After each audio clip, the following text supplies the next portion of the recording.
Okay, so I've got a lot of rock challenges to do, and I was sent this by Jacob, a friend of mine, and I'm going to take a look at this one. He said he bifaced this down as thin as he could go, and was afraid to go much further because this looks like it might have some flaws or uh, might be difficult to thin down. But I'm going to give it a try and see how this goes. And like I said, I've got a bunch of rock challenges I need to try to get caught up on here. I know some of you guys have been waiting quite a long time for me to work on the rocks you sent me. Sorry about that.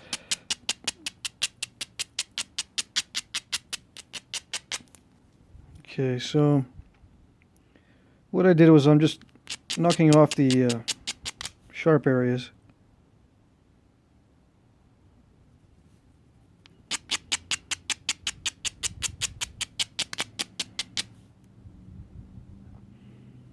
Now there's some step fractures and stuff, but I'm pretty familiar with doing damage control on this kind of stuff where I can eliminate the step fractures and all that. So I'm going to try that first.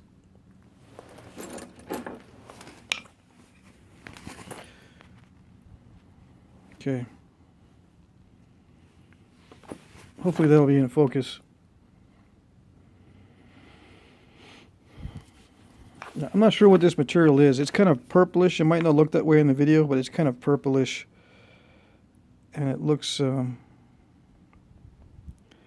pretty good material. Again, I'm not sure what it is. Oh, it does flake really easy. Okay.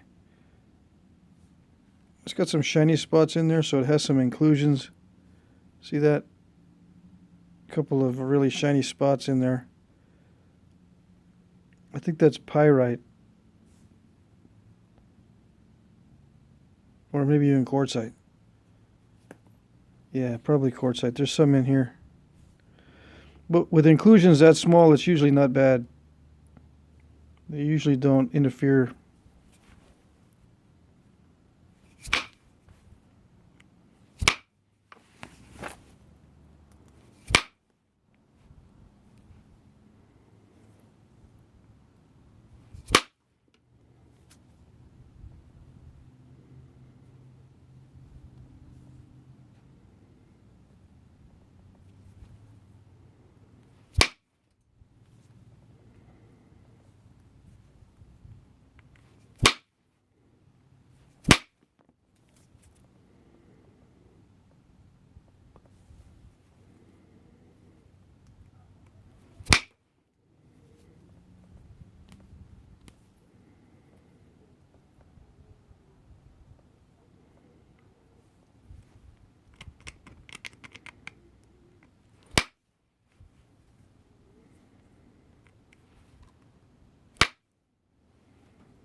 I got a sore spot on my finger, but that's not napping related.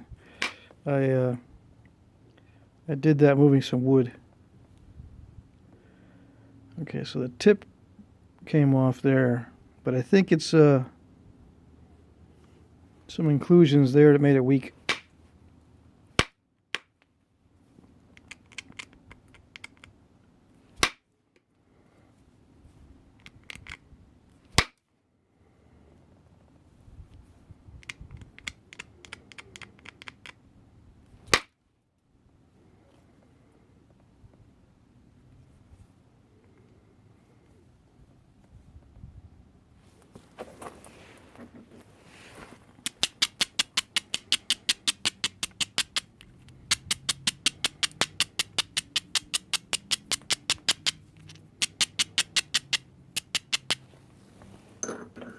I'm going to go down to a smaller flaker.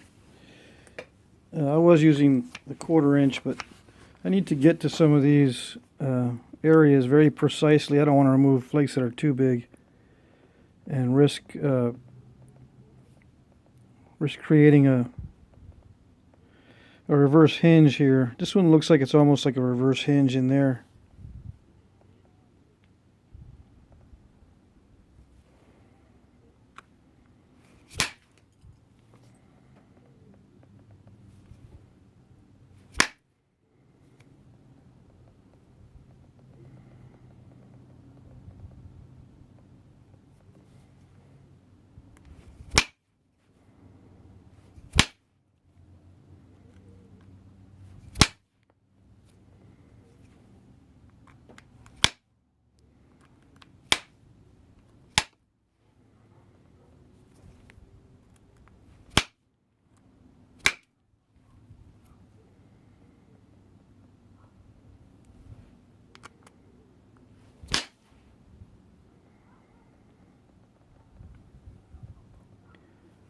This material crushes easily.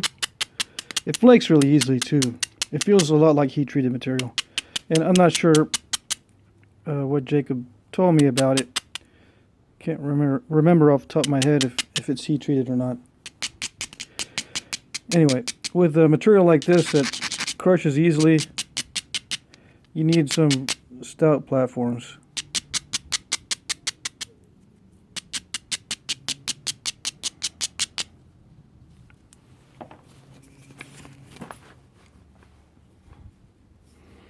And this step fracture here is you got to come in from the side. You can't attack this directly. You got to come in from one of the sides, diagonal, in a diagonal way. But I'll get back to it when see, since I can't use this edge to go this way. See if I can. Since I can't use this edge here to go that way into that step fracture, I can switch it around and go the other way, potentially. So that's what I'll do first. And then once this edge kind of goes away, it'll bring me closer to that step fracture. And that way I can attack it easier. If I attack that step fracture from further away, it's more difficult to remove it. But if I send some flakes, across on the other side, it'll bring this edge back, and then I'll be able to attack that step fracture more easily. Still, I think I'll come in from the sides this way or that way, but we'll see.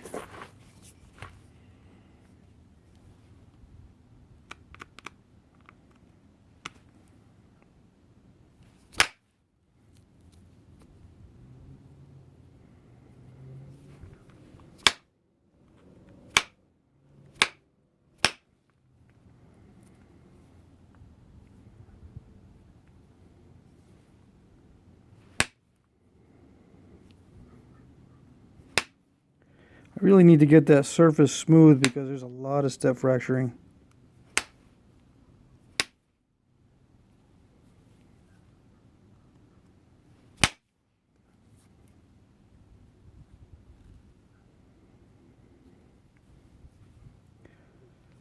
And once I get the surface smoothened out, the other flakes drive a lot easier. See, maybe that's mica or something because it looks flat. This right in here might be, some of this might flake off extremely easily because it's these flat areas of mica are they are not solid areas. Excuse me. I think I got a cold. This looks like it might be like mica in this material. I thought at first it was pyrite, then I said quartzite. But these present weak areas almost like layers. Okay. So that's just one more challenge.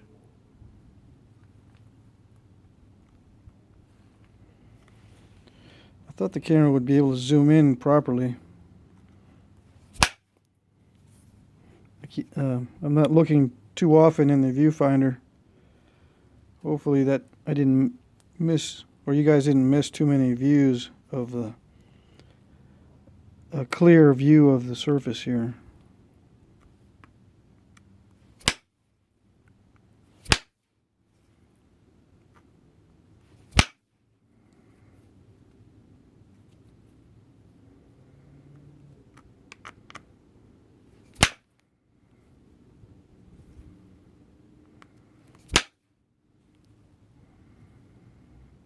Yeah, very easy to cause step fractures in this material.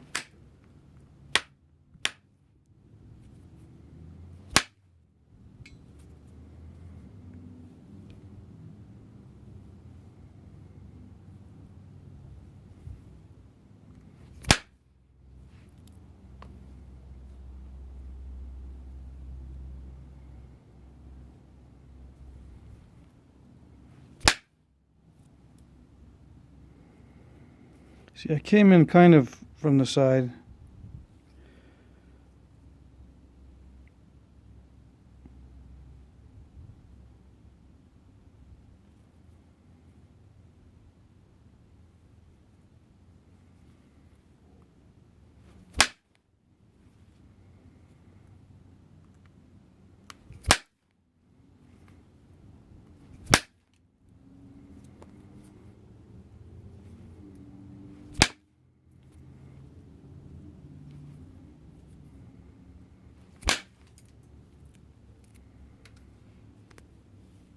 I think there's a seam in there right there.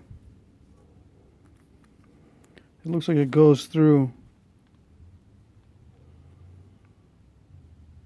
Looks like it goes through the whole material right there. I don't know if you can see that. See, there's a seam that goes in through here. So I may lose a good portion of this base down here.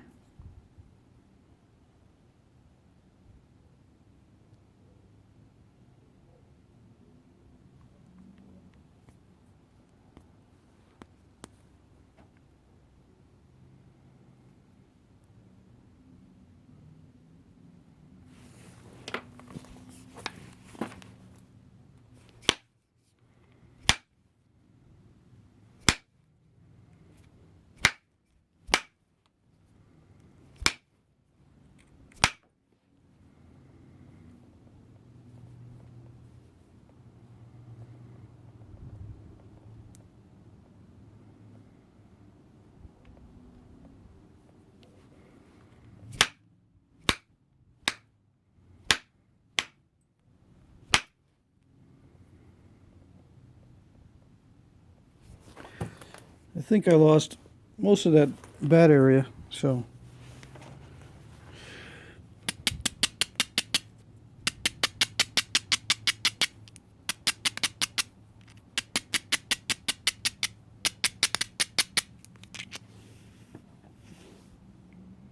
just in case it was blurry earlier.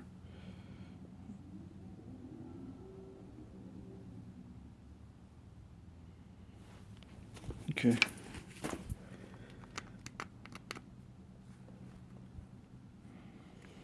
So the background is not cooperating either. Let's see.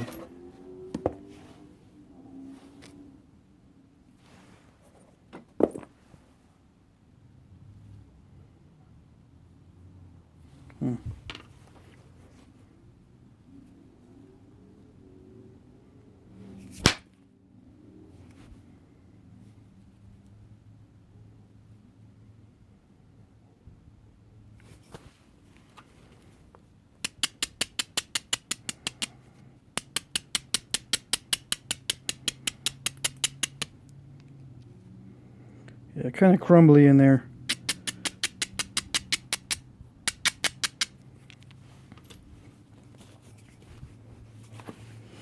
All right, let's see. I got to start paying very close attention.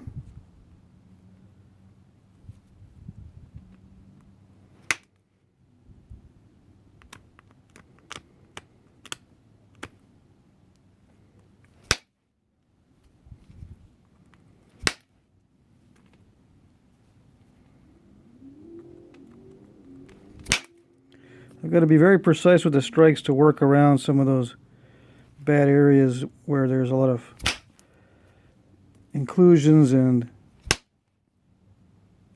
strange cracks.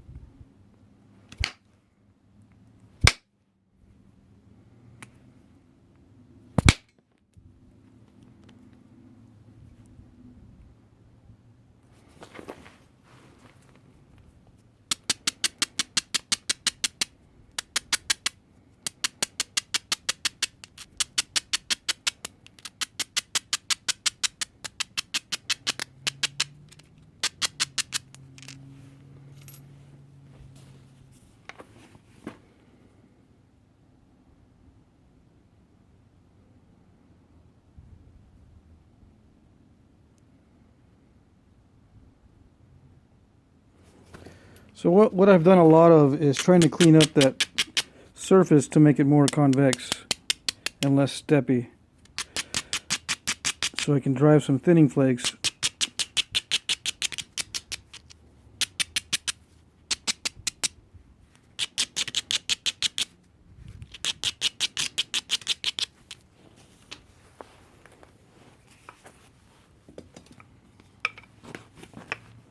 I'll switch over to a larger diameter so I can try to hit off some larger flakes.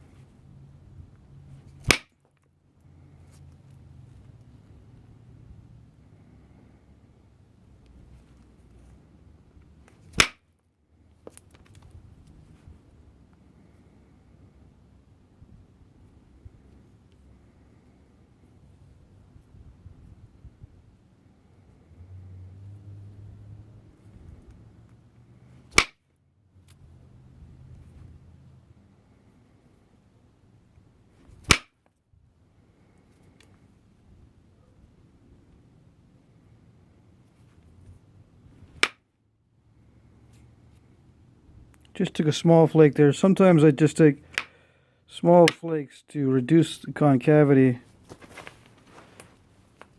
or to eliminate the concavity, so I can drive a flake on the convex surface.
Okay, so this side's getting kind of flat.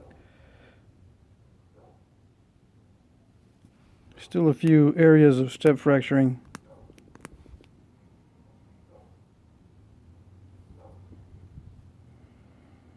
But I'm going to turn the edge and start working on the other side. Okay.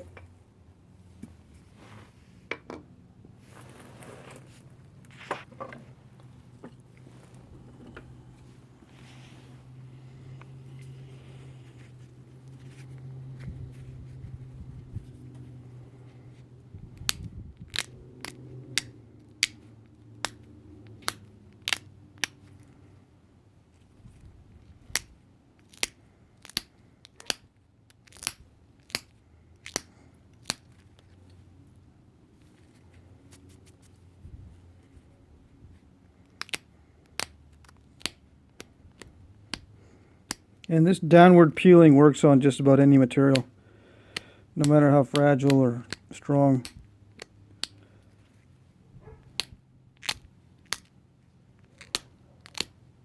I'm not driving, I'm just popping flakes downward. I'm not trying to drive inward. I just want to turn that edge. I just want to make the edge go up further to the rounded side.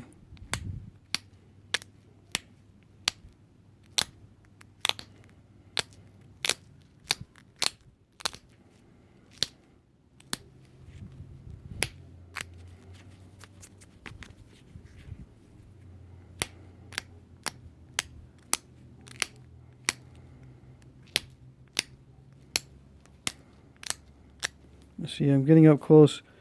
I think that, let's see, no, I don't know. I was going to say, I think that's the area that I was talking about before. Sure. With that big step fracture. I'm not sure if that's the area that I pointed to earlier.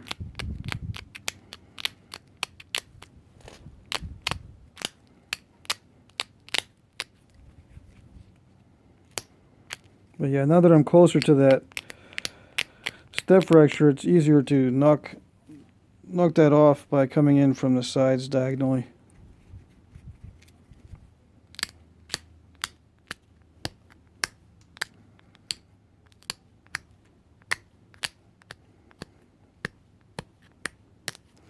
So the trick on this piece is just getting the surface clear and regular.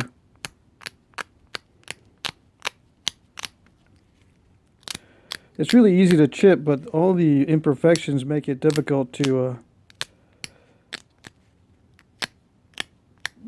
drive flakes exactly where you think you need them. You've got to kind of work around all the imperfections.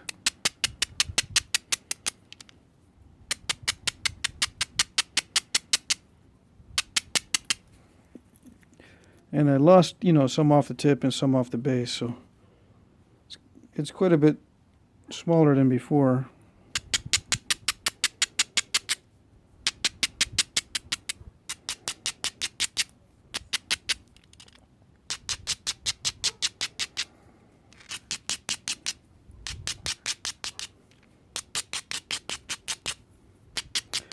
And again, I need some solid platforms.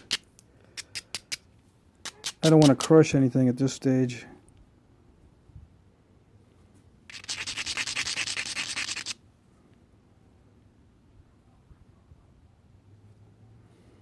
I'll be sending flakes on to both sides as I need to.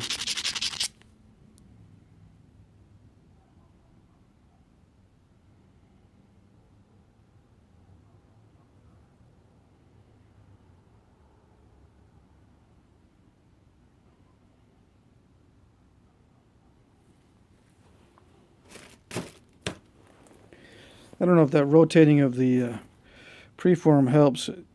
Sometimes when I go back and I look at these videos, it's hard for me to follow the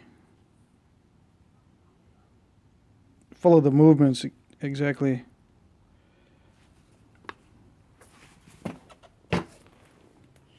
To figure out what I did, or to figure out my strategy. It's not really a strategy. I just look around to see where is a good place to hit, and sometimes it's really good, sometimes it's not so good. I just, wherever, usually on these kind of things where the problems are random, then my approach is random. I mean, you've got all kinds of different inclusions, different cracked areas, different waviness to the edge. These problems are random, so my approach is kind of random.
And I'm putting a lot of force into some of these strikes, and the material really can't handle it very well. So it's almost like trying to nap a piece of hard candy.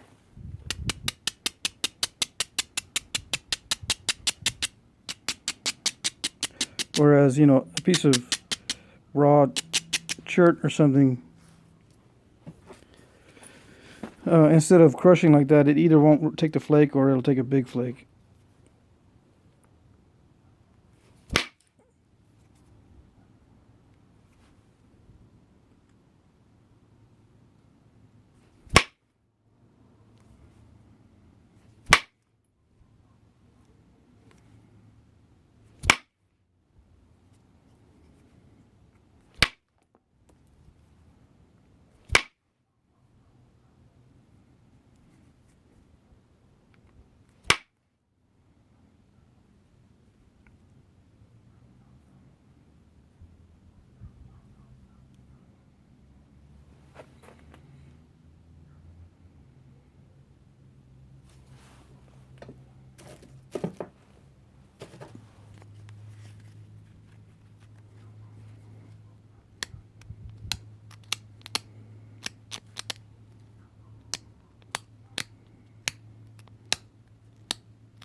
And all I did there was I just trimmed around and made it easier for me to drive flakes.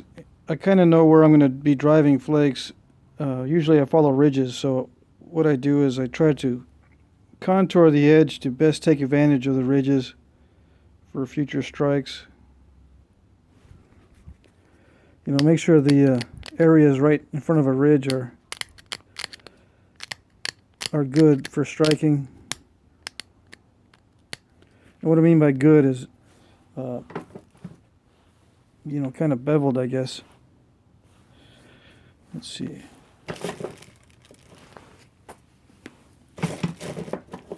Put my abrader down somewhere.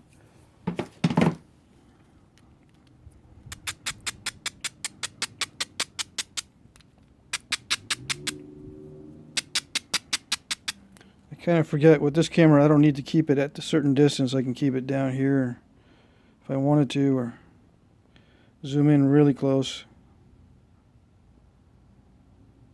Okay, so it's 30 minutes. This is a good place to stop this one and continue on the next one.